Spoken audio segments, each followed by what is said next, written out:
कथितो वंश विस्तारो भवतो सोम शूरयो राज्ञां चोभय वंशानां चरितं परमाद्भुतम् अवतीर्य दुर्वंशे भगवान भूत भावन कृत्वात्मायानि विश्वात्मा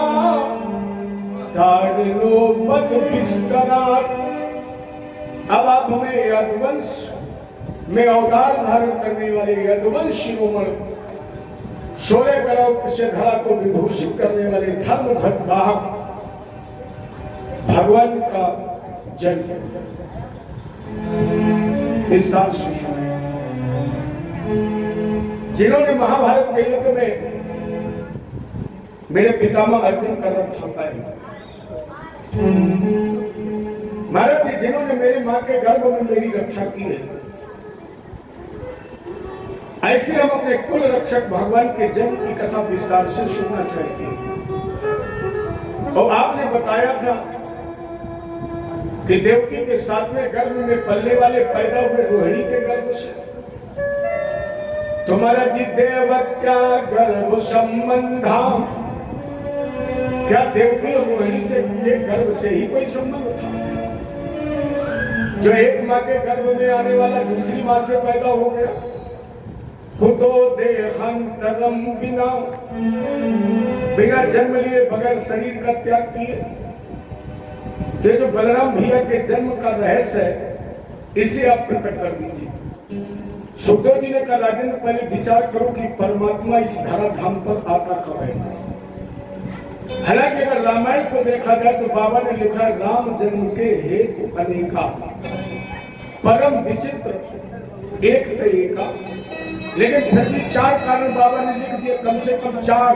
क्या बोले? जब जब हो धर्म के हानि और बाढ़ी असुर अधम अभिमानी, तब तक प्रभु धर्म। यह दूसरा कारण मां नहीं मात, पिता नहीं देवा। तीसरा कारण बाढ़ी बहु खल चोर जुआरा। चौथा कारण विप्र धेनु सुर संत हित लीन मनुज अवतार। एक 5वां कारण, जब जब प्रकृति असंतुलित होती है, जगजल पावक गगन समीरा, ये प्रकृति के जब 5 तत्व प्रदूषित हो जाते हैं, तब भी भगवान का अवतार होता है। और हमारे भगवान राम और कृष्ण ने प्रकृति को संतुलित भी किया है, केवल निशाचरों का विनाश नहीं किया है। हम आप प्रकृति को प्रदूषित कर सकते हैं, हम आप प्रकृति से छेड़छाड़ कर सकते हैं, हम प्रकृति का दोहन कर सकते हैं, लेकिन प्रकृति को संतुलित और शुद्ध नहीं कर सकते हैं। ये करने का अधिकार परमात्मा को ही है। तो जब प्रकृति संतुलित होती है, तब भी भगवान का अवतार होता है। और कल हमारी आपकी चर्चा होगी, भगवान कृष्ण ने प्रकृति के सभी तत्वों को शुद्ध किया है, वो चर्चा कल होगी। तो कम से कम जब भगवान के अवतार के हेतु होते हैं, और वही द्वापर युग में हुआ। आक्रांता घोर भारेण ब्राह्मणं शरणं दियु घोर भुक्त्वा श्रमखी खिन्ना कृतंखी करुणं विभो। ये पृथ्वी जब पापियों के बोझ से त्रसित हो गई, रसातल जाने लगी, बोझ सहन नहीं कर पाई, तो घोर भुक्त्वा गाय का स्वरूप बनाया और ब्रह्मादि देवताओं के साथ श्री हरि नारायण की शरण में आवाज लगाई, रोई। ये दुख भरे आंसू कब नैनों से निकलेंगे, कब ये दुख भरे आंसू निकलेंगे, कब कृपा करोगे? उसी समय गगन गिरा हुई हंत ब्रह्म हो शंभु। हे ब्रह्मा, हे शंकर, हे देवताओं, हे पृथ्वी, धैर्य धारण करो, सुनो। जब क्रूर कंस अपनी चचेरी बहन देवकी पर अत्याचार करेगा, तब 8वें गर्भ के रूप में मेरा जन्म होगा। अवतीर्ण जगतपति होगा अब उद्धार जगत का करने को। और पृथ्वी पति स्वयं आ रहा है, पृथ्वी की पीड़ा हरने को। पृथ्वी धैर्य धारण करो, मैं आऊंगा धराधाम पर।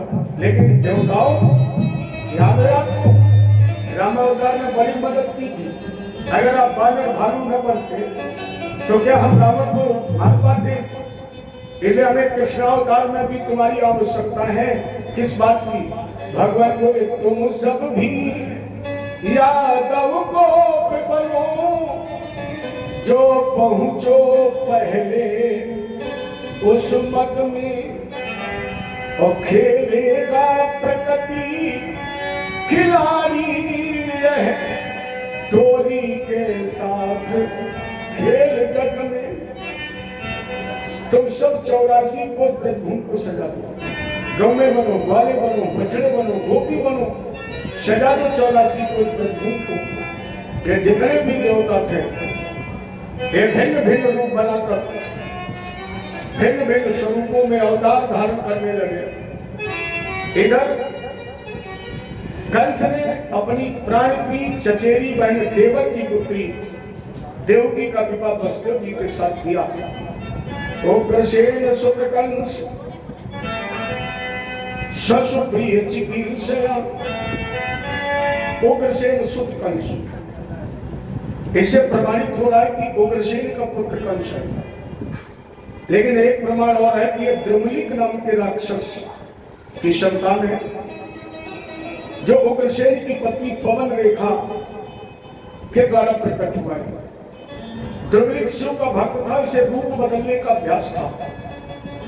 एक बार पवन रेखा सखियों से विलग हो गई तो इसी द्रुमलिक ने उग्रसेन का रूप बना करके इसका संसर्ग किया, जिससे कंस की उत्पत्ति हुई। सबसे ज्यादा प्रेम करता था अपनी बहन से, कि जब अपने मित्र वसुदेव जी के साथ विवाह किया तो रथ की बात डोर संभाली। क्या कंस के पास रथ हाँकने वाले नौकर नहीं थे? अरे जितने हजारों दासियां दान में देती हूं, जितने 1500 रथ दे दिए हो, 200 घोड़े दे दिए हो, क्या उसके पास एक रथ हाँकने वाला नौकर नहीं था? यह केवल प्रेम का प्रतीक था। स्वयं सोचा अपनी बहन को विदा करूं, कम से कम तब तक इतना समय बहन के साथ रह लूंगा। जैसे मथुरा के बाहर निकला,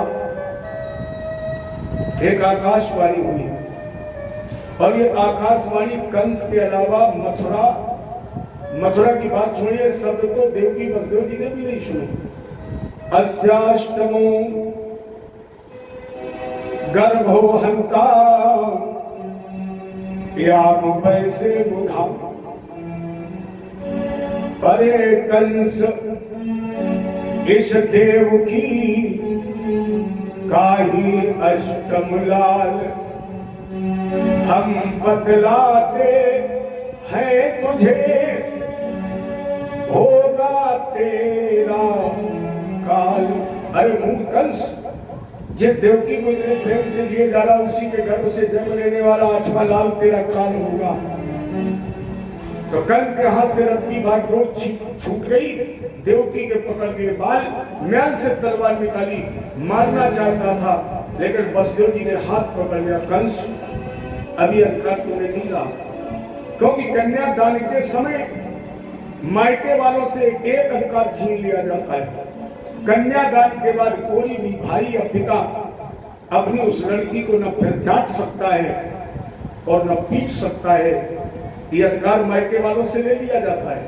वो समझा सकता है, बात कर सकता है, लेकिन पीट नहीं सकता है।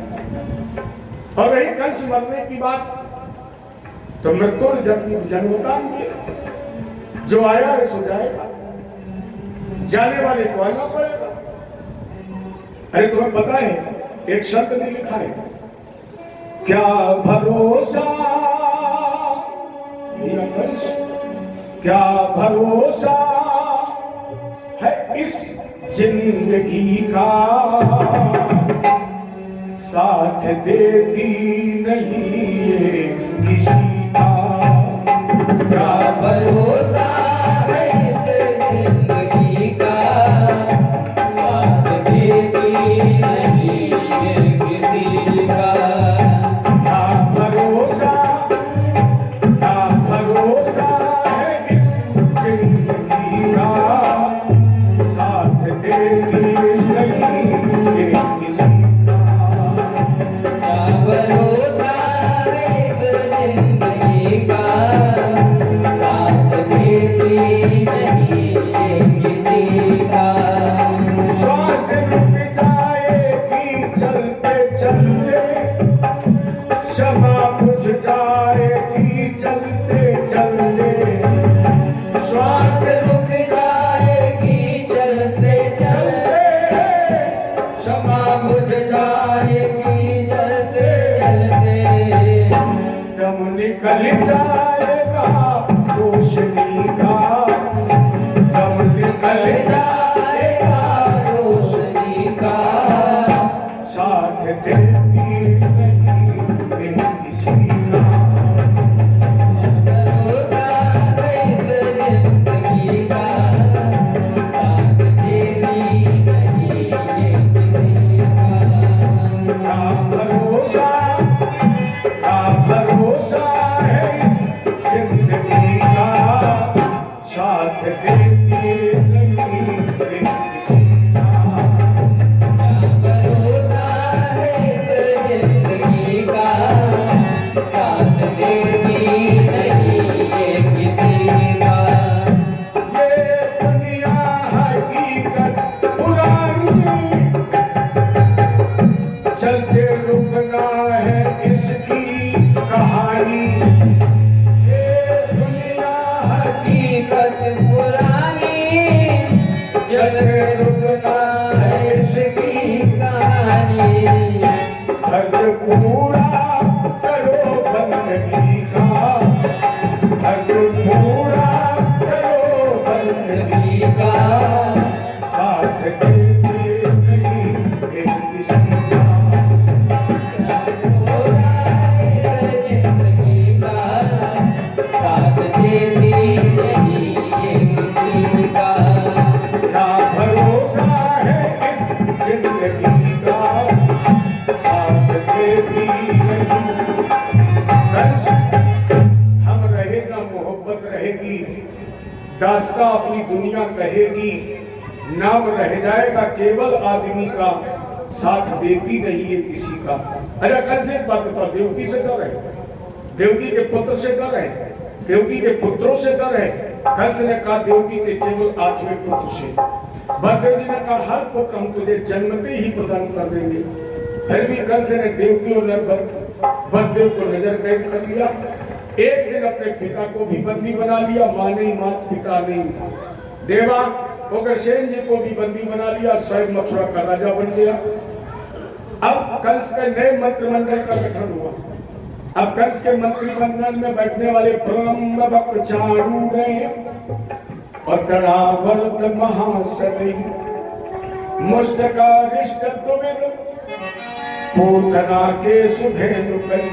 अब कंस के दरबार में प्रलंबासुर, बकासुर, चाणूर, इसी मध्य में देवकी ने प्रथम पुत्र पैदा किया, कीर्तिमंतम प्रथमजम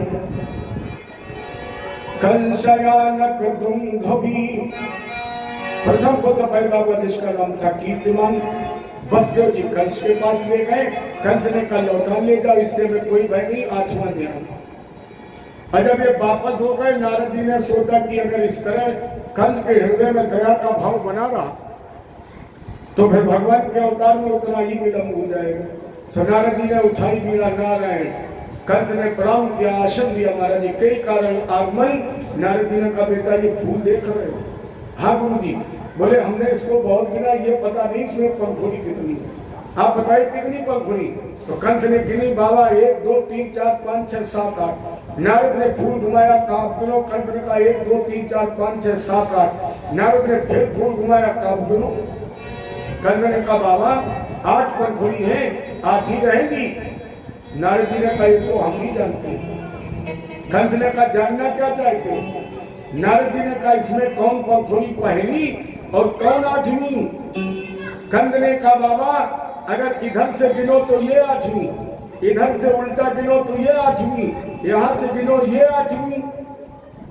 नारद जी ने कहा पगले अगर इन 8 पंखुड़ियों की जगह देवकी के 8 पुत्र बैठे होते तो बता सकते कौन पहला और कौन 8वां? कंस ने कहा बाबा चूक गई, गलती हो गई। नारद जी ने कहा हमने आज तक ना तो किसी को चूकने दिया ना गलती होने दी। बेटा एक बात बताओ, कभी तुमने पढ़ा है जब सड़क पर चलते हो जगह जगह लिखा है क्या? होशियारी सदा प्यारी, सावधानी हटी। दुर्घटना छोटे मोटे रोड पर घटती, हाईवे पे सीधे सीधे मामला पार। अच्छा इन सारी बातों को छोड़ एक बात बताओ, कानूनी नारद जैसा पढ़ाने वाला कंस तुम देवकी के एक पुत्र को मानोगे, लोग क्या कहेंगे? कंस ने कहा लोग कहेंगे कि कंस भांजे का हत्यारा है। अच्छा 2 मारोगे तब? कंस ने कहा भांजे का हत्यारा। 3 मारोगे तब? बोले भांजे का हत्यारा। अच्छा 8 मारोगे तब? अरे कंस जब तेरे भाग्य में 302 का मुलजिम बनना ही लिखा है, जब तेरे भाग्य में भांजे का हत्यारा बनना ही लिखा है तो एक काय मारो सवरे न मार दे। श्रीमन नारायण। अरे एक गोली से जितने मरे मारो, दफा तो एक ही लगेगी।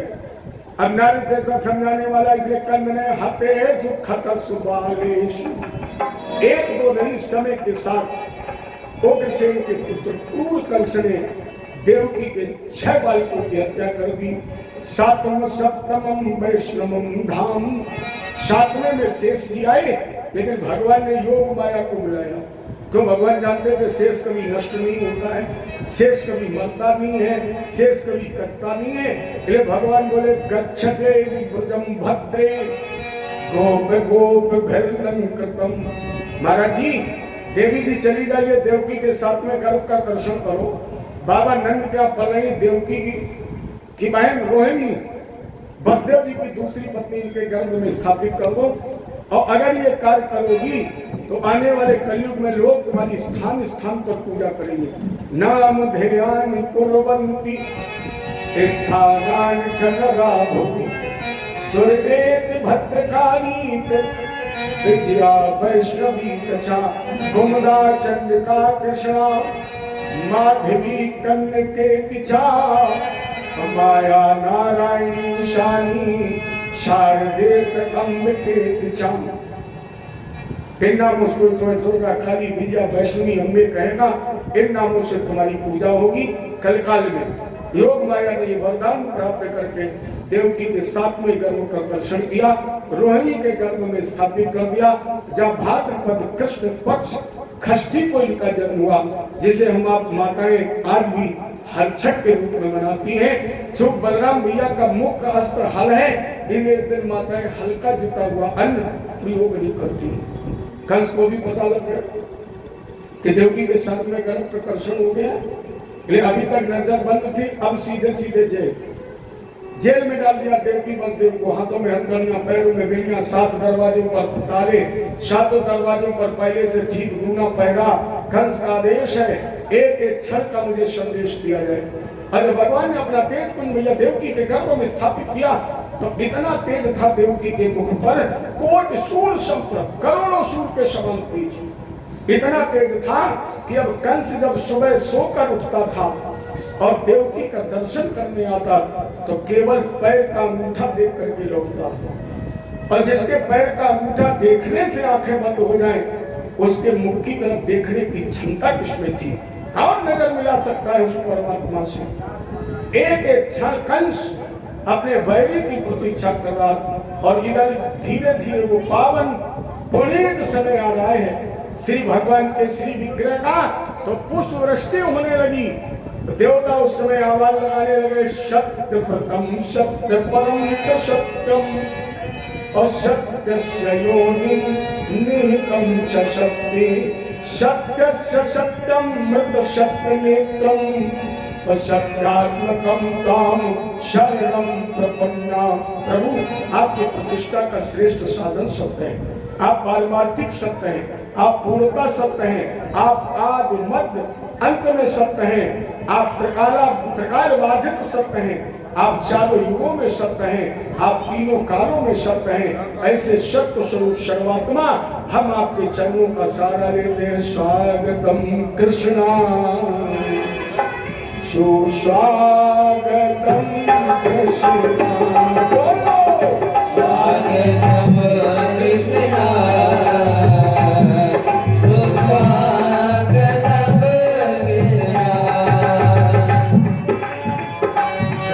सुस्वागतम कृष्णा,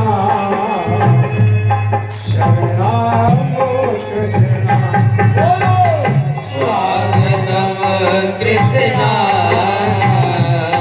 शरणागतम कृष्णा, स्वागतम शरणागतम, स्वागतम शरणागतम, स्वागतम कृष्णा, स्वागतम कृष्णा शरणागतम कृष्णा,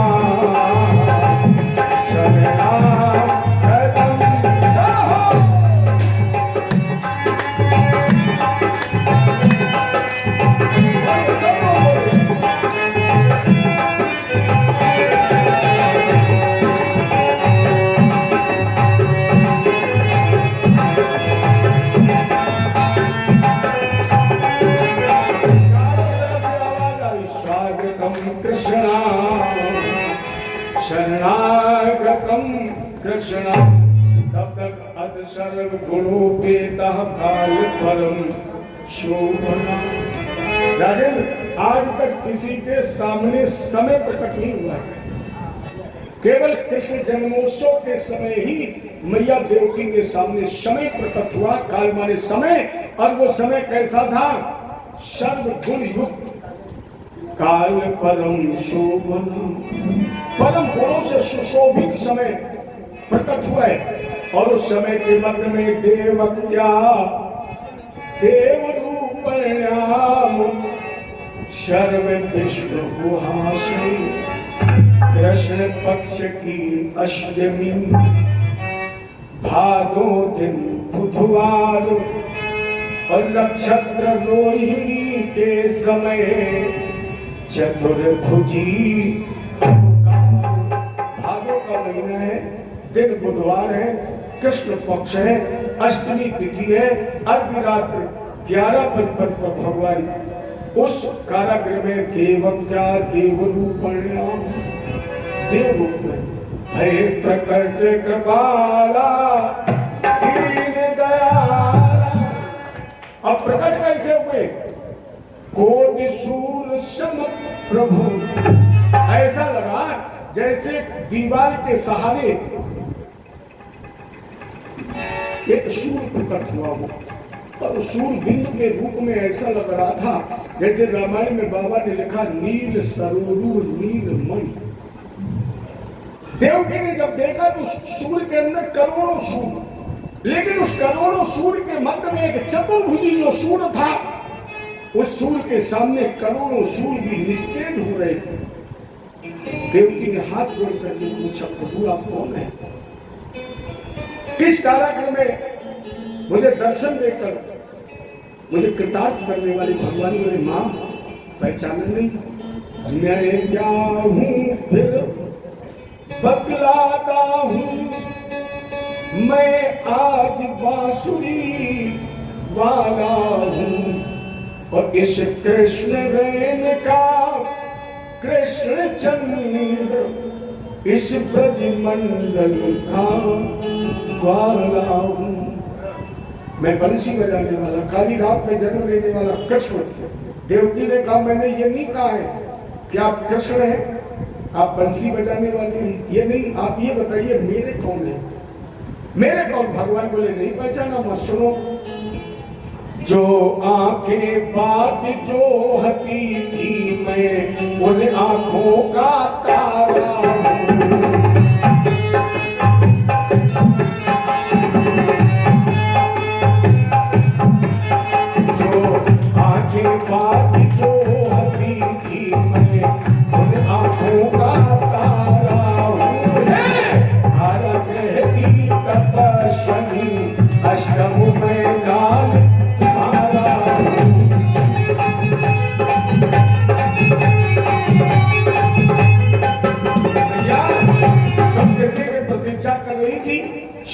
कर रही थी, पलक पावड़ी बिछाई थी, वही तेरी साधना को पूर्ण करने वाला तेरा 8वां लाल कृष्ण हूं मैं। देवकी ने कहा इस रूप में कोई मानेगा कि तुम मेरे पुत्र चतुर्भुजी रूप में।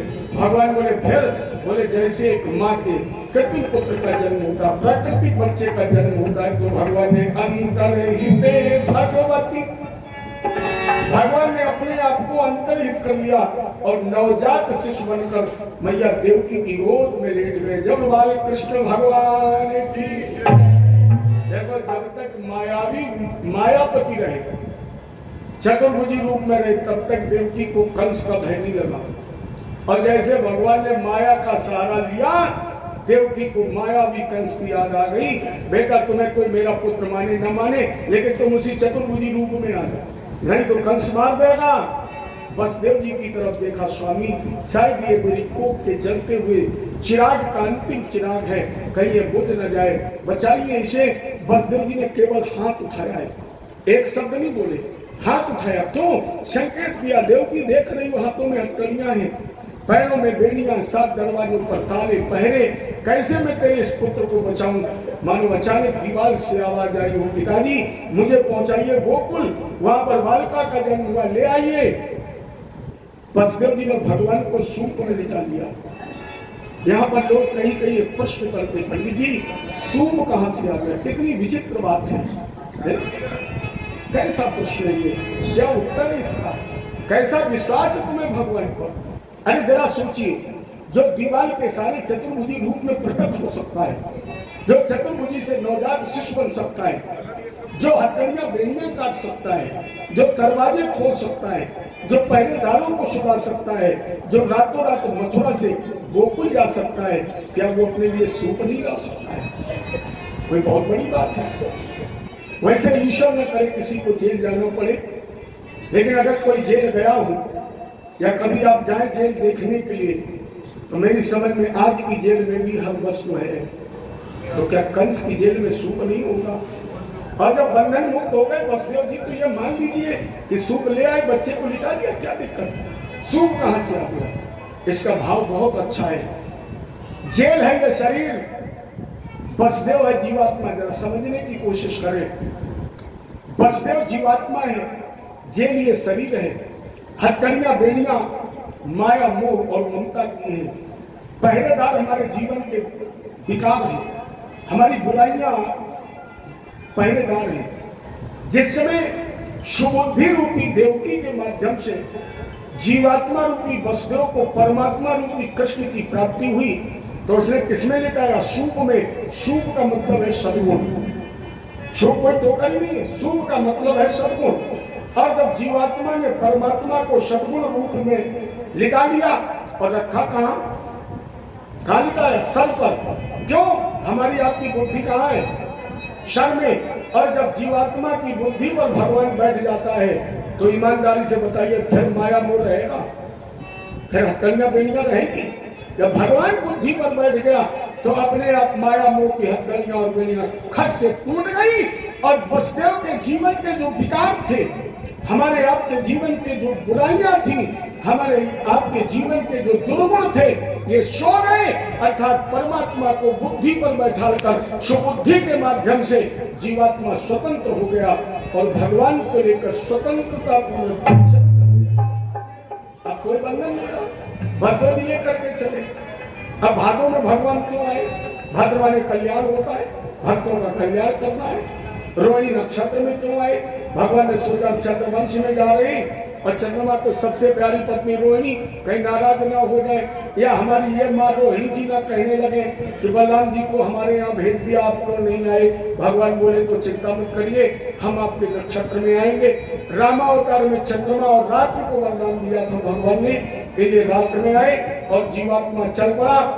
देखो आज तक प्रकृति ने इतना परमात्मा का साथ नहीं दिया, रामावतार में भी प्रकृति ने परमात्मा का इतना साथ नहीं दिया है जितना कृष्णावतार में दिया है। पूर्ण अनुकूल है, 100% प्रकृति का साथ है।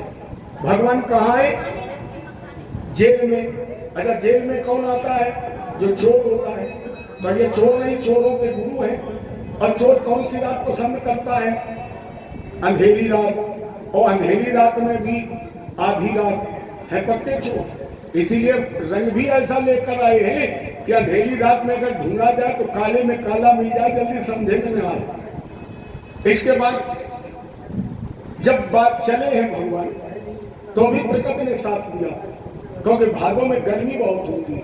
अगर बिजली चली जाए तो हम आप क्या करते हैं, कोई छत पर सोता है, जिसके जगह है वो सड़क पर सोता है। भगवान ने कहा हम चाह रहे हैं चोर, और अगर मथुरा के किसी नागरिक की आंख खुल गई तो मेरी चोरी पकड़ जाएगी। प्रकृति ने कहा चिंता मत करिए, कोई बाहर रहेगा ही नहीं। ये बरसना प्रारंभ किया, जैसे गर्जना हुई तो जितने बाहर और छत पर थे सब अंदर। भगवान ने कहा देखो वो खिड़की खुली है, कुछ खिड़कियां खुली, अगर इनसे लोगों ने झांक लिया तो प्रकृति ने पुरवाई हवा का आह्वान किया। और आपने देखा होगा पुरवाई में हमेशा बरसात झूम कर होती है, और जैसे चारों तरफ से आई बौछार, तो खिड़की भी बंद और दरवाजा भी बंद। मेरे कन्हैया जी अब जीवात्मा बसदेव जी के साथ चल पड़े। अरे आवत देखे तो अचक चढ़ी आई यमुना, आवत देखे तो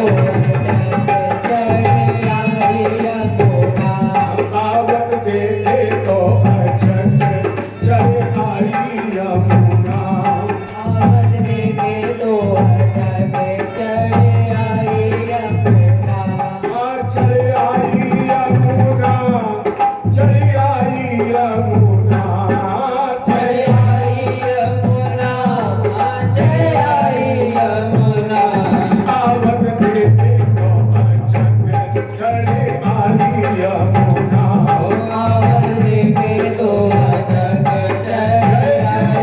यमुना जी ने आके देखा, उछाल मारने लगी, हिलोर मारने लगी, यमुना जी बढ़ने लगी। काली काली अंधेरी रात। अगर आप में से कोई इटावा जिले की तरफ का रहने वाला हो और उसने देखा वो चक्कर नगर उदी मोड़ की जमुना जी की कछार 100-200 मीटर ऊंची नीची खाई, रात का समय ब्याग भेड़िया उल्लू बोल रहे। भगवान बोले जल्दी करो, बिजली चमकने में हो गई देर। बसदेव जी को घाट दिखाई नहीं पड़ा। जैसे यमुना जी में पैर रखा तो पहला पैर गड्ढे में ही गिरा, ऊपर से यमुना जी ने मारी उछाल तो एक ही बार में बसदेव जी के आंख, नाक, कान, मुंह में पानी पानी। बसदेव जी ने कहा आगे वाला पैर पता नहीं कितने गड्ढे में पड़े। ले सूप उठाया भगवान के सहित, आवाज लगाई कोई लो। तभी से यमुना जी के उस घाट का नाम कोई लो पड़ गया। वापस लौटना चाह। भगवान बोले पिताजी जो मुझे प्राप्त कर लेता है उसकी वापसी के सारे रास्ते बंद, वो वापस नहीं हो सकता है। आप आगे बढ़े, लेकिन बसदेव जी नहीं माने। और जैसे हम पीछे पैर रखना चाहा, हमारे बाल कृष्ण का संकेत हुआ भयंकर सिंहनाद, और जैसे किनारे से सिंह गरजा तो बसदेव जी मैं लड़का के कबे 75 मीटर जमुना जी नाप गए अंदर। यमुना जी क्यों मर रही? यमुना जी सोच रही थी गंगा जी भगवान के पैर से निकली है, पवित्र मानी जाती है। आज भगवान मेरे बीच से निकल रहे हैं, अगर मुझे इनकी चरण रख मिल जाए मैं भी पवित्र हो जाऊं, इसलिए बढ़ रही। और भगवान बोले अगर ऐसे बढ़ती रही तो बाप बेटा दोनों को नंबर है। भगवान ने धीरे से पैर लंबा किया। क्यों? भगवान ने कहा अरे यमुना जिनके सर पर हम बैठे हैं जानती कौन है? यमुना जी ने कहा आपके पिता हैं। भगवान बोले तो हमारा तुम्हारा विवाह होगा तो ये कौन बनेंगे? यमुना जी ने कहा ये मेरे ससुर बनेंगे।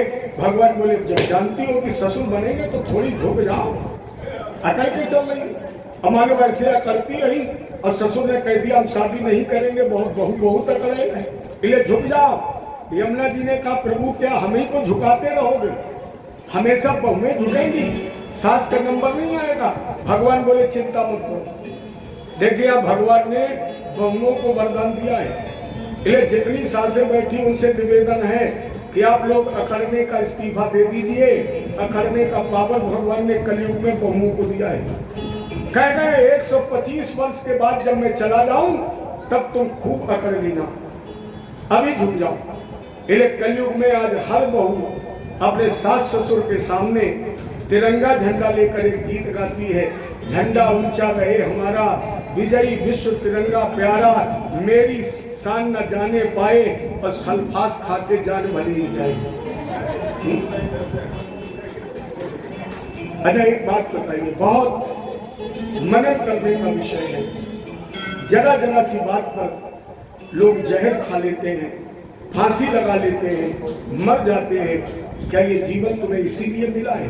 ये बेशकीमती हीरा है। 84 लाख योनियों में से तुमने 83,99,999 बंधनों को काटा है, तब प्यारी ये शरीर मिला है। और इसे गंवा दिया तो फिर उन्हीं योनियों में तुम्हें भटकना पड़ेगा। अरे मैं तो कहता हूँ, ये घर में झगड़ा नहीं, वो घर कैसा? लड़ो भिड़ो लेकिन मरो नहीं, मरिए नहीं। बल्कि अब तो कभी कभी व्यंग में कह देते हैं कि सास भी लड़े बहू लड़े, खाना मत छोड़ना, दोनों अन्न कभी मत छोड़ना, क्योंकि बगैर अन्न के जीवन नहीं चलेगा, तुम्हें खाना ही पड़ेगा। एक माँ के सारे पुत्र मर जाते हैं फिर भी उसे भोजन करना ही पड़ता है। इसलिए आवेश में कभी अन्न मत छोड़ना। एक बात मान लेना, दोनों लोग लड़ना और फिर शाम के जब अपने अपने कमरे की तरफ चलना, एक एक रोटी ज्यादा खाना और एक दूसरे को चुनौती दे के जाना, माता जी कल फिर सुबह नहीं, लेकिन मरिए नहीं। ये बेशकीमती हीरा है। अरे यहाँ तक लोग कह देते हम मर जाएंगे तुम्हें देख लो, क्या देख लोगी? खुद नहीं देख पाओगी, तुम मर जाओगी, बाप माता जी सुलह कर लेगा, 10-20-50 लाख ले लेगा, ज्यादा से ज्यादा सास बहू को सजा हो जाएगी, लेकिन तुम्हारा तो बेशकीमती जीवन चला जाएगा, हीरा लूट जाएगा। इसलिए इसे मत लुटाइए। भगवान ने संदेश दिया, यमुना की पार हुई, भगवान गोकुल पहुंचे, गोकुल में पैदा हुई थी माया, इसलिए सभी माया की प्रकार निद्रा में थे। अब यहाँ एक बात और, लोग कहते हैं कि वसुदेव जी यशोदा के शयन कक्ष प्रसव कक्ष में प्रवेश कर गए। क्या ये धर्मपूर्ण आचरण है? जबकि अपने शास्त्रों में यह प्रमाण है कि अपनी स्वयं की पत्नी के अगर कमरे में आप प्रवेश कर रहे हैं तो आप पहले पत्नी को जगाएं। पत्नी सो रही हो, ऐसी स्थिति में पति को भी अपनी पत्नी के कक्ष में प्रवेश नहीं करना चाहिए, पहले बुलाना चाहिए, कुंडी खटखटानी चाहिए। तो क्या वसुदेव जिसके गोद में भगवान है, वो किसी परिस्त्री के कक्ष में और भी साधारण कक्ष में, प्रसव कक्ष में प्रवेश कर सकते हैं?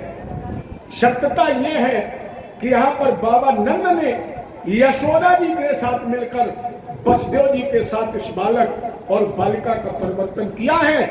नंद जी को पता था, नहीं तो जब भगवान कल गोकुल में मथुरा में छोड़ेंगे तो नंद कहते हैं, जाओ कृष्ण, तुम वास्तव में देवकी और वसुदेव के नंदन हो। इसके मतलब उन्हें पता था। तो नंद जी ने ये बालक ले लिया, बालिका दे दी, वसुदेव जी वापस आए और जैसे कंस को पता लगा, इन्होंने उस बालिका को मारने की कोशिश की, हाथ से फिसल गई और अष्टभुजी शिववाहिनी दुर्गा मिलकर के कार्य मूल कंस दुर्गा मारेगा तुझे, मारने वाला तो 84 कोल ब्रजभूमि में कहीं पैदा हो चुका है। कंस ने कहा माता जी अता पता ठिकाना, बोले ये पता लगाना तेरा काम है, मेरा काम नहीं। इतना कहकर वो विंध्याचल पर्वत पर तपस्या करने चली गई, जहाँ पर ये विंध्यवासिनी के नाम से प्रसिद्ध हो गई। बोलो विंध्यवासिनी मैया की देवकी वसुदेव जी की हथकड़ियां बेड़ियां काट की, क्षमा मांगी, आपात बैठक बुलाई कंस ने। अब इसे बैठक करने दीजिए, कैसे अपने भाई को ये ढूंढेगा, कैसे मारेगा, ये कल की कथा में चर्चा होगी। लेकिन राजेंद्र जरा चलिए गोकुल 10 मिनट के लिए, जहाँ हमारे गोविंद जी आए। बाबा नंद को जिस समय पता लगा कि मुझे पुत्र रत्न की प्राप्ति हुई तो नंदस्तात्मज उत्पन्ने अजातारो महात्मना आहुव विप्रान वेद ज्ञान स्नाता सुचिरलंकृतम। तो बाबा नंद ने आहू बुलाया वेद पाठी ब्राह्मण संतों और विद्वानों को सर्वस्व दान करने लगे। यहाँ पर संतों ने लिखा, बधाई झूम कर गाओ मेरे नंदलाल आए हैं, मेरे गोपाल आए हैं।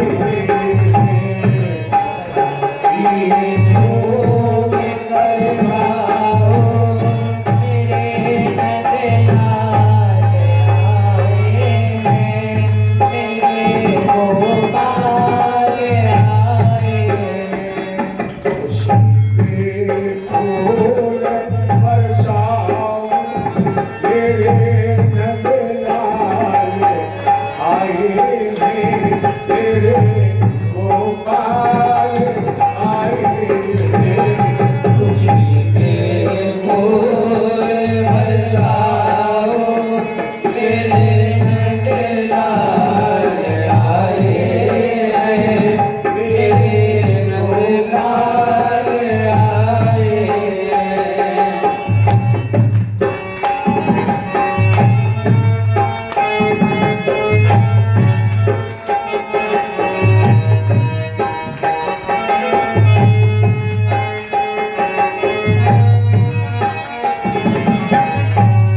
खुशी नंद गाँव में छाई मचा है शोर बड़ा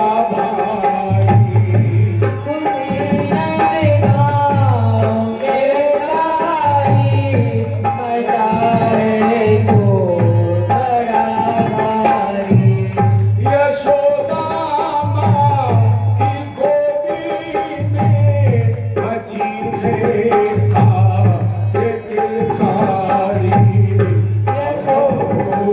खान हरलाल मेरे नंदलाल आए मेरे गोपाल आए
धूम कर गाऊं मेरे नंदलाल आए हैं मेरे गोपाल आए हैं खुशी के फूल बरसाऊं मेरे नंदलाल आए हैं मेरे गोपाल आए हैं। जब ये कृष्ण भगवान की जय जय श्री राधे अल्लाह की सुन के मैं आई। अब हमारे परीक्षित जी तैयार हो जाए क्योंकि हम कुछ ना कुछ सुनकर आए हैं, बगैर बुलाए नहीं, बुलाने के बाद आए हैं।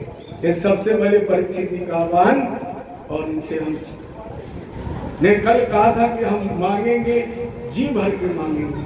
क्या मांगेंगे अभी भी नहीं बताएंगे। अरे लल्ला की सुन के मैं आई जय हो यशोदा मैया के बधाई। लल्ला की सुने मनाई यशोदा मैया दे बधाई। लल्ला की सुन के मैं आई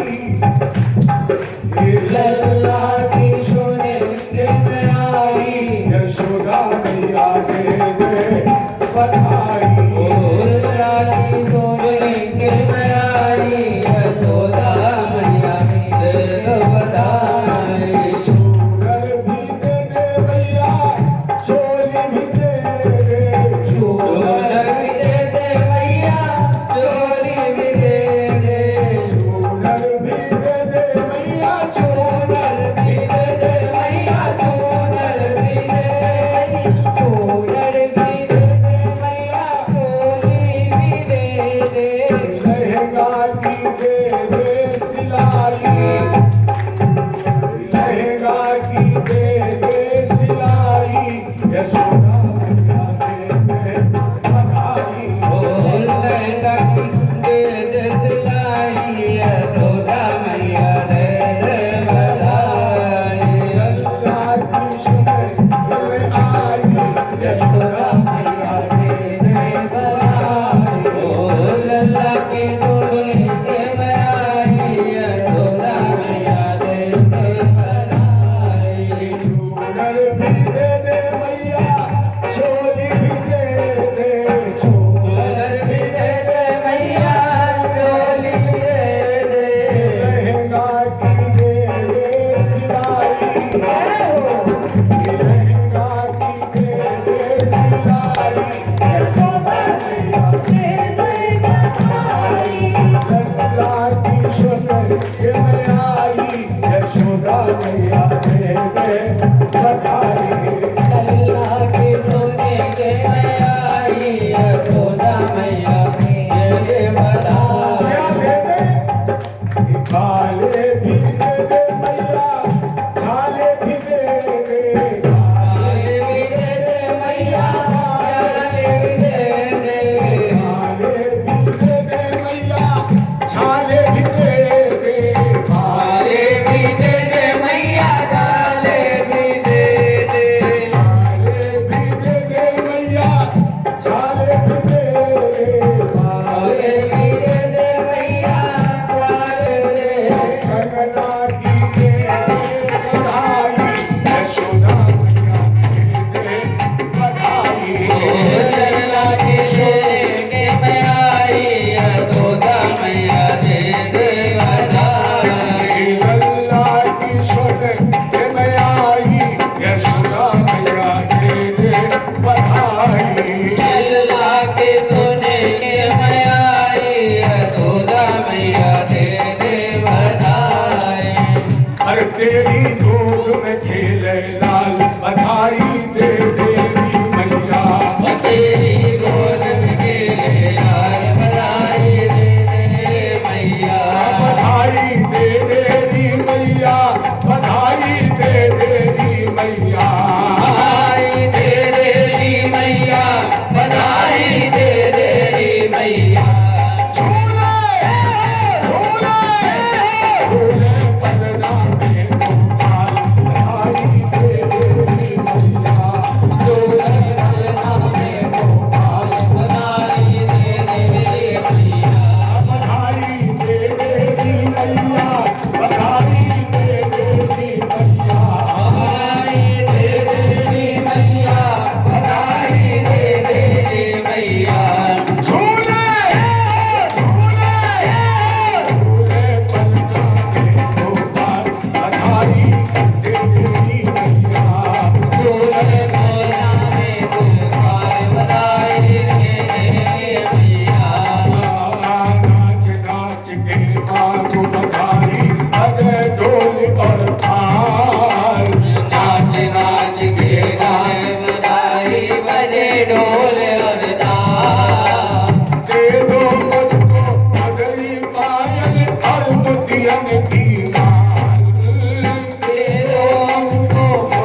काम चले ना दे दो मोटर।